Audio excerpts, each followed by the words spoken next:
नमस्कार, news India में आपका स्वागत है। मैं हूं आपके साथ अनुराग उपाध्याय। खबरों की शुरुआत करते हैं इस वक्त की बड़ी खबर से जो जयपुर से आ रही है। राजस्थान में सर्दी के जो तेवर हैं वो तीखे हो गए हैं। राजस्थान के प्रमुख शहरों का जो तापमान है, अजमेर में 10.2 डिग्री, भीलवाड़ा में 5.4 डिग्री सेल्सियस तापमान रहा, वनस्थली में 6.2 डिग्री, अलवर में 4.6 डिग्री सेल्सियस तापमान दर्ज हुआ, जयपुर में 7.5 डिग्री, पिलानी में 5.3 डिग्री, सीकर में 3.5 डिग्री और कोटा में 8.8 डिग्री सेल्सियस तापमान रहा है। सवाई माधोपुर में 8.5 डिग्री, चित्तौड़गढ़ में 6.0, बाड़मेर में 12.5 डिग्री, जैसलमेर में 12.4, जोधपुर में 11.7, माउंट आबू में 4 डिग्री, फलोदी में 4 डिग्री और बीकानेर में 10 डिग्री सेल्सियस तापमान दर्ज हुआ है। चूरू में 4.5 और गंगानगर में 6 डिग्री सेल्सियस तापमान दर्ज किया गया। राजस्थान के प्रमुख शहरों का तापमान हम आपको दिखा रहे हैं। और बड़ी खबर, एनएसयूआई की प्रदेश स्तरीय बैठक, जयपुर से बड़ी खबर, 12 बजे प्रदेश कांग्रेस कार्यालय में यह बैठक होगी। एनएसयूआई के प्रदेश अध्यक्ष अभिमन्यु पूनिया सहित प्रदेश प्रभारी कुंदन भी रहेंगे मौजूद। आगामी कार्यक्रम बेहतर भारत के आयोजन को लेकर चर्चा होगी। आगामी लोकसभा चुनाव को लेकर भी हो सकती है चर्चा। जयपुर से बड़ी खबर, जहां एनएसयूआई की प्रदेश स्तरीय बैठक होने जा रही है। 12 बजे प्रदेश कांग्रेस कार्यालय में यह बैठक होगी। आपको बता दें, एनएसयूआई के प्रदेश अध्यक्ष अभिमन्यु पूनिया सहित प्रदेश प्रभारी कुंदन भी रहेंगे मौजूद। आगामी कार्यक्रम बेहतर भारत के आयोजन को लेकर चर्चा होगी। वहीं आगामी लोकसभा चुनाव को लेकर भी हो सकती है चर्चा। जयपुर से बड़ी खबर, एनएसयूआई की प्रदेश स्तरीय बैठक आयोजित हो रही है। आज 12 बजे प्रदेश कांग्रेस कार्यालय में यह बैठक होगी।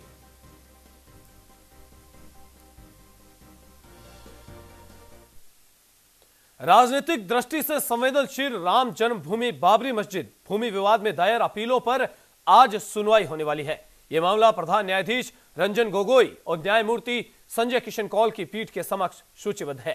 सुप्रीम कोर्ट ने पिछले साल 29 अक्टूबर को कहा था कि यह मामला जनवरी के पहले सप्ताह में उचित पीठ के समक्ष सूचीबद्ध होगा, जो इसकी सुनवाई का कार्यक्रम निर्धारित करेगी। इस पीठ द्वारा इलाहाबाद उच्च न्यायालय के सितंबर 2010 के फैसले के खिलाफ दायर 14 अपीलों पर सुनवाई के लिए 3 सदस्यीय न्यायाधीशों की पीठ गठित किए जाने की उम्मीद है।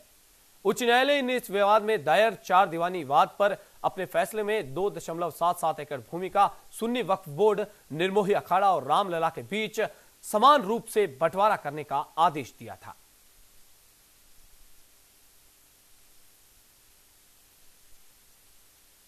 आपको बता दें, सुप्रीम कोर्ट जो है वो आज इस पर सुनवाई करेगा। 10:40 से 10:45 के बीच में सुनवाई शुरू हो सकती है। इसके साथ ही आपको बता दूं कि जो इलाहाबाद हाई कोर्ट है, इसने सितंबर 2010 के फैसले के खिलाफ 14 जो अपीलें थी, उनकी सुनवाई के लिए 3 सदस्यीय जो न्यायमूर्तियों की पीठ है उसकी जो गठित है वो हो सकती है। इस मामले में इलाहाबाद हाई कोर्ट ने अपने फैसले में 2.77 एकड़ भूमि का सुन्नी वक्फ बोर्ड, निर्मोही अखाड़ा और रामलला के बीच समान रूप से बंटवारा करने का आदेश दिया था। इसके खिलाफ 14 अपीलें दायर की गई थी, जिनके सुनवाई जो है वो सुप्रीम कोर्ट के अंदर है। इसकी जो सुनवाई है जस्टिस रंजन गोगोई और जस्टिस संजय किशन कौल की पीठ करेगी। ये इसके अंदर इनके समक्ष ये लिस्टेड है। आपको बता दें, शीर्ष अदालत ने पिछले साल 29 अक्टूबर को कहा था कि यह मामला जनवरी के पहले सप्ताह में उचित पीठ के समक्ष सूचीबद्ध होगा और उसके बाद आज इसकी सुनवाई शुरू होगी। इसके साथ ही एक लंबा विवाद इसको लेकर चल रहा था, जहां एक तरफ बीजेपी है, बीजेपी इसको लगातार लेकर कह रही थी कि वो राम जन्मभूमि जो है उसके विवाद को खत्म करेगी और वहां जो राम मंदिर है उसे बनाएगी। वहीं कांग्रेस लगातार विधानसभा चुनाव की बात करें, 3-5 राज्यों में विधानसभा चुनाव हुए, जिनमें मुख्य रूप से अगर बात की जाए राजस्थान, मध्य प्रदेश और छत्तीसगढ़ में, इनमें मुख्य मुद्दा जो था वो कांग्रेस का राफेल डील और उसके बाद अगर दूसरा मुद्दा था वो राम मंदिर था। इसको लेकर कांग्रेस लगातार बीजेपी को घेरती है, जिसके बाद प्रधानमंत्री मोदी की ऐसी बातें सामने आई कि उन्होंने कहा था इसके ऊपर वो एक कानून बनाएंगे, अध्यादेश लेकर आएंगे, जिसके बाद राम मंदिर बनाया जाएगा। वहीं अभी एक चैनल को दिए इंटरव्यू के दौरान उन्होंने ये बात कही थी कि जो न्यायालय है, न्यायालय के फैसले को आने के बाद ही, न्यायालय का जो फैसला आएगा उसके बाद ही अध्यादेश लाने की बात की जाएगी कि फैसला क्या आता है। वहीं इस पर शिवसेना के जो नेता हैं संजय राउत ने एक प्राइवेट चैनल को दिए इंटरव्यू में भी लगातार वो बीजेपी को घेरते हुए नजर आए और कहीं ना कहीं उन्होंने कहा है कि जो राम मंदिर है, भगवान राम है, वो उनसे बड़ा जो है वो कानून हो गए हैं, वो कानून से बड़े नहीं हैं। तो तंज कसते हुए वो नजर आए। उन्होंने शिवसेना प्रमुख उद्धव ठाकरे ने भी राहुल गांधी के जुमले का सहारा लिया। उन्होंने कहा कि आजकल चौकीदार ही चोर है। आपको बता दें, संजय राउत जो हैं वो शिवसेना के सामना अखबार के संपादक हैं और शिवसेना के सांसद हैं और वरिष्ठ नेता हैं। उन्होंने लगातार ट्वीट कर राम जन्मभूमि पर जो है, राम मंदिर के ऊपर जो राजनीति और सरगर्मियां जो है वो तेज हुई है देश के अंदर, इसको लेकर उन्होंने ट्वीट किया। और इसके साथ ही उद्धव ठाकरे जो हैं, प्रमुख हैं शिवसेना के, इन्होंने राहुल गांधी के जुमले का सहारा लिया। इन्होंने बताया कि आजकल चौकीदार ही चोर है। कहीं ना कहीं प्रधानमंत्री को घेरते हुए ये नजर आए थे। वहीं संजय राउत ने यह बयान दिया था एक प्राइवेट चैनल को दिए इंटरव्यू के अंदर कि जिस तरीके से प्रधानमंत्री नरेंद्र मोदी ने यह बात कही है कि उच्चतम न्यायालय के निर्णय के बाद ही जो अयोध्या के अंदर मंदिर बनेगा या नहीं बनेगा, इसका अध्यादेश लाया जाएगा। तो उन्होंने कहा है कि भगवान राम जो हैं वो कानून से बड़े नहीं हैं। संवैधानिक अर्थ यह है कि अध्यादेश नहीं लाएंगे। प्रधानमंत्री कहते हैं कि राम मंदिर में कोई अध्यादेश नहीं लाएंगे। इसका संवैधानिक अर्थ यह है कि भगवान राम कानून से बड़े नहीं हैं। इसके साथ ही आपको बताना चाहूंगा, सुप्रीम कोर्ट राजनीतिक नजरिए से बहुत संवेदनशील जो राम जन्मभूमि बाबरी मस्जिद भूमि विवाद है, उसमें अपीलों पर आज सुनवाई करेगा। यह मामला जस्टिस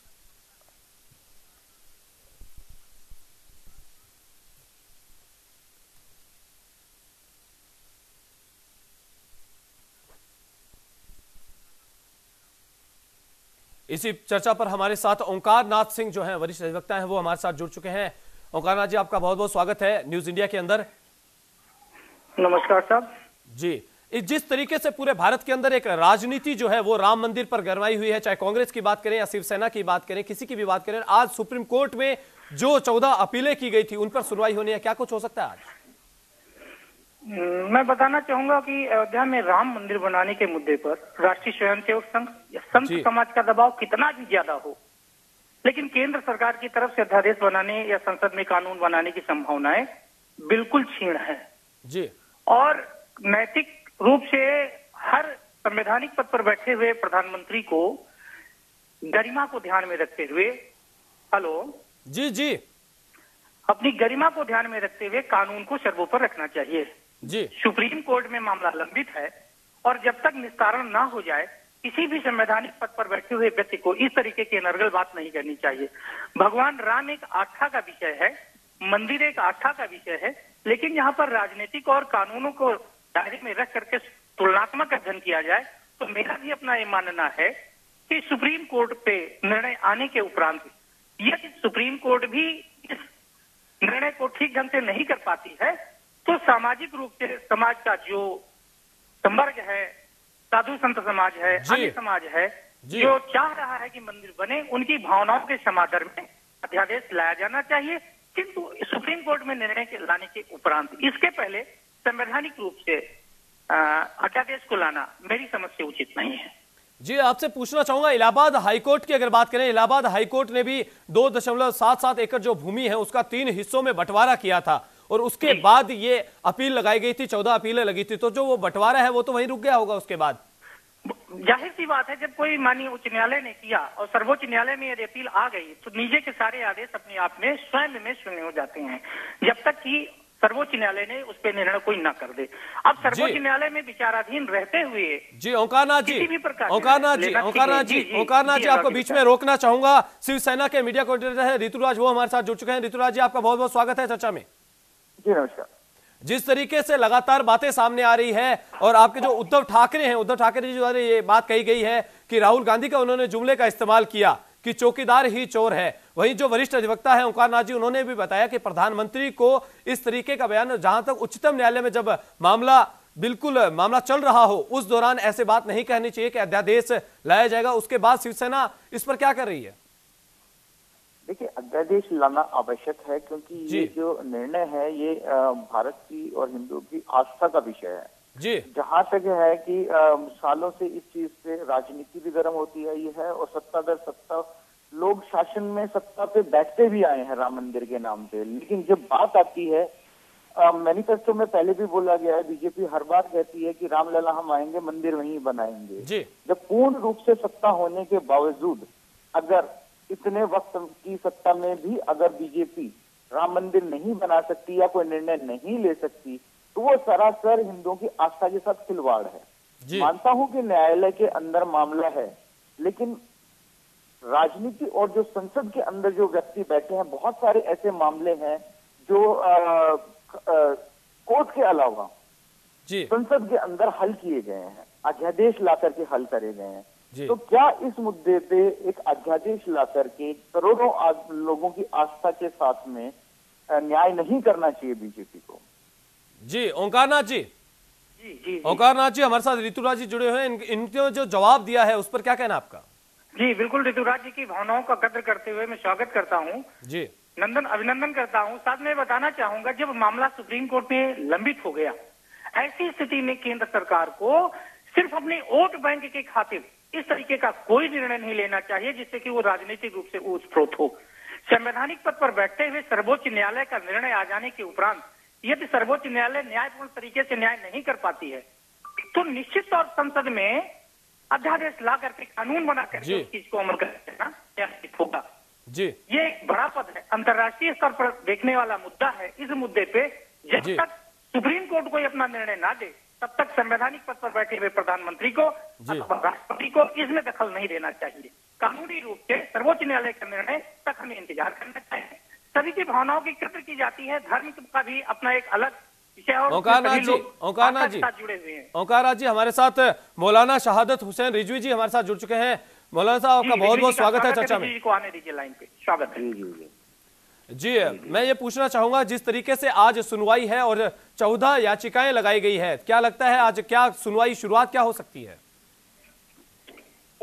देखिए सुनवाई होना चाहिए, जो है जाहिर सी बात है कि सुप्रीम कोर्ट में ये फैसला है। और रहा दूसरी बात ये कि जो है कि आस्था की बात की जो है कि आस्था अगर हिंदुओं की है तो आस्था मुसलमानों की भी है, साथ में है। मुसलमान भी इस मुल्क में रह रहे हैं जी, और अमन अमान के साथ में रह रहे हैं। हमारा मुल्क जो है गंगा जमनी तहजीब का मुल्क रहा है और अदलिया हमारी सबसे बड़ी है। हमको चाहिए कि जो है कि अदलिया का जो फैसला है, जो सुप्रीम कोर्ट का फैसला है, उसका हम मान सम्मान करें। जो भी फैसला हो, चाहे वो हिंदुओं के हक में हो, चाहे वो मुसलमानों के हक में हो।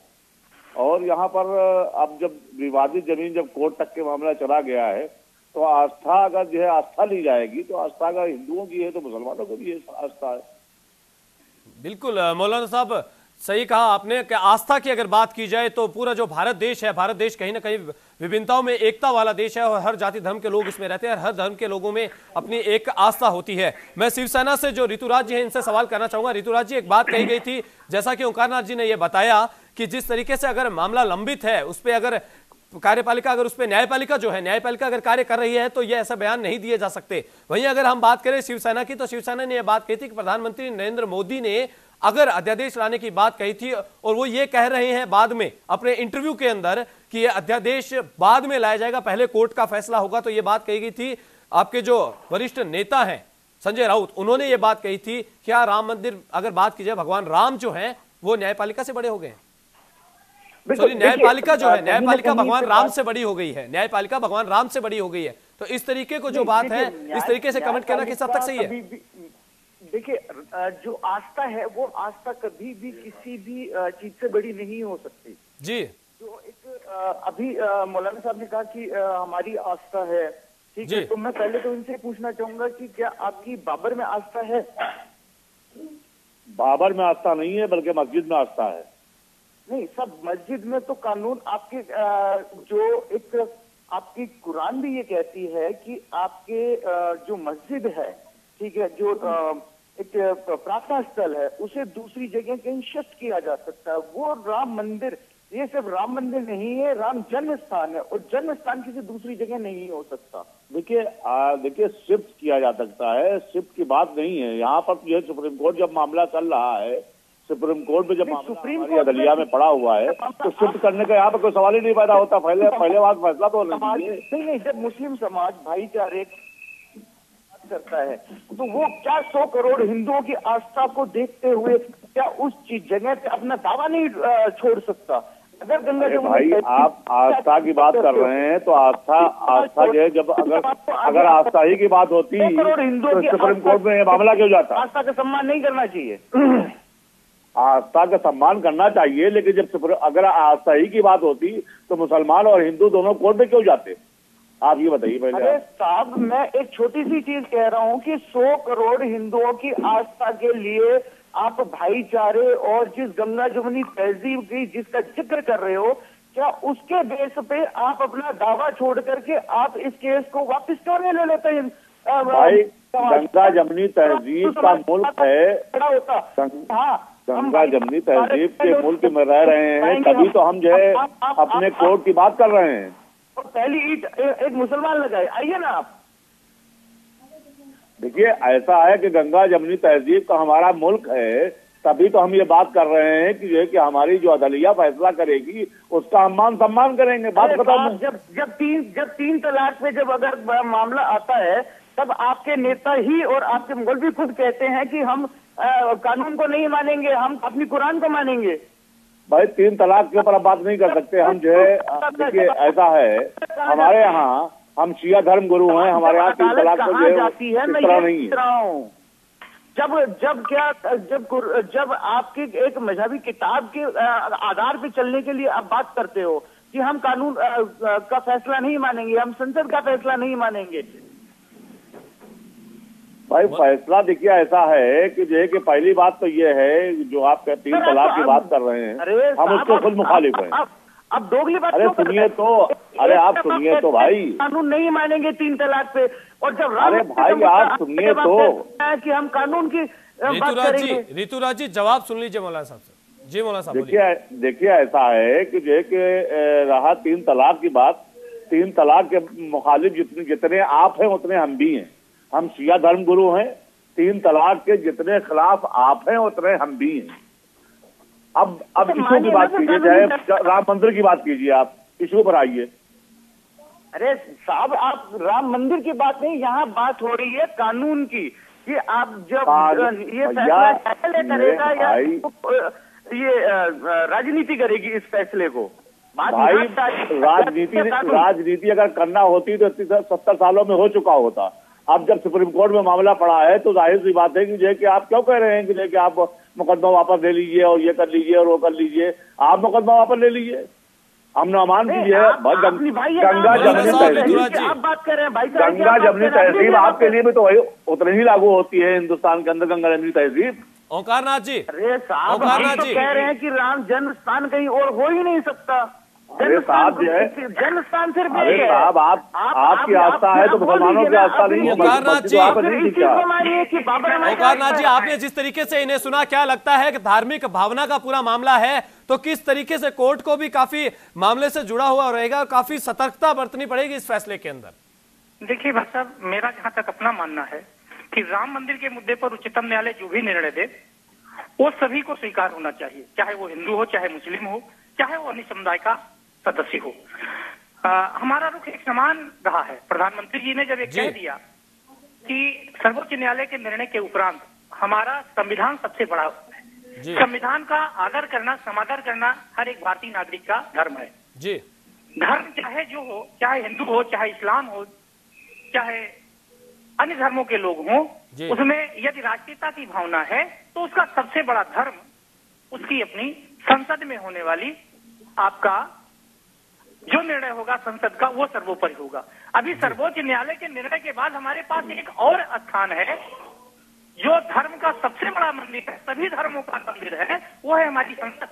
और संसदीय अध्यादेश लाने का हमारे पास विकल्प भी। ओंकारनाथ जी, वीएचपी नेता जोगेंद्र सिंह जी भी हमारे साथ जुड़ चुके हैं। जोगेंद्र जी, आपका बहुत बहुत स्वागत है चर्चा में। नेता के स्वागत, लाइन पे लाएं। वीएचपी नेता जो है वो हमारे साथ जुड़ चुके हैं, जोगेंद्र सिंह जी। जोगेंद्र जी, आपका बहुत बहुत स्वागत है चर्चा में। जी, आज सुप्रीम कोर्ट के अंदर जो इलाहाबाद हाईकोर्ट द्वारा फैसला दिया गया था उसके खिलाफ में 14 याचिकाएं दायर हुई थी, उस पर अभी कुछ ही समय में सुनवाई शुरू हो रही है, क्या कहना है इस पर आपका? कोर्ट का फैसला तो सभी के लिए मान्य होना चाहिए जी, क्योंकि सुप्रीम कोर्ट सर्वोपरि है, अपने देश का संविधान है जी। लेकिन दूसरी तरफ जाएंगे तो राम मंदिर का मुद्दा है, ये हमारे सब हिंदू धर्म की आस्था का बहुत बड़ा विषय है जी। और वहाँ पर राम मंदिर था, जब राम जन्म भूमि, रामचंद्र जी का जन्म स्थान अयोध्या है जी। तो वहाँ पर राम मंदिर तो बनना ही चाहिए। जो बाबर आया और ये औरंगजेब आया, इन्होंने सारा कुछ हिंदू धर्म के साथ खिलवाड़ किया, मंदिर तोड़वाए, मस्जिदें बनवाई, उसी का सब ये आज है। और इसके लिए तो हम सब, आपको सभी को, देशवासियों साथ बैठकर उसके लिए विचार करना चाहिए। जोगिंदर सिंह जी, जोगिंदर सिंह जी, हमारे साथ जितने गेस्ट जुड़े उनको बताना चाहूंगा, जो सुनवाई है वो टल चुकी है। इसकी जो अगली सुनवाई है वो 10 जनवरी को होगी। अगली सुनवाई जो 10 जनवरी को होगी। एक सवाल मेरा रहेगा, ऋतुराज जी से भी रहेगा और वीएचपी जो नेता हैं इनसे, जोगिंदर जी आपसे भी रहेगा, कि क्या कारण है कि जब जब देश के अंदर चुनाव आते हैं, चाहे लोकसभा चुनाव की बात करें या विधानसभा चुनाव की बात करें, जो पार्टियां हैं वो कहीं ना कहीं जातिगत राजनीति बीच में लेकर आती है और राम जन्मभूमि की या फिर बाबरी मस्जिद की अगर हम बात करें, इनकी याद चुनावी समय में क्यों आती है?